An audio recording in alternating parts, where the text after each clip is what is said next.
Poland के mayor hotel की balcony से गिरकर जाँ बहक। पोलैंड के मेयर होटल की चौथी मंजिल की बालकोनी से गिरकर जाँ बहक हो गए। पोलिश प्रेस एजेंसी पीएपी ने मंगल को बताया कि इटली के शहर सार्डिनिया में एक होटल की चौथी मंजिल की खिड़की से गिरने से पोलिश मेयर की मौत हो गई। रिपोर्ट्स में बताया कि मेयर रिडोजला गिर्जिगोर्स पोलिश वफद के साथ इटली में सार्डिनिया के एक गाँव किग्लियारी के दौरा पर मौजूद थे।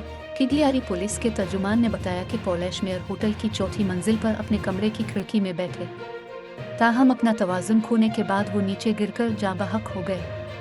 उन्होंने मजीद कहा कि मौत की खुदकुशी के तौर पर तफ्तीश नहीं की जा रही। 44 साला मेयर जनूबी पोलैंड के एक गांव जावर्जे के मेयर थे। गांव की म्यूनिसिपैलिटी की तरफ से एक प्रेस रिलीज में उनकी मौत को अफसोसनाक और बदकिस्मत हादसा करार दिया गया है।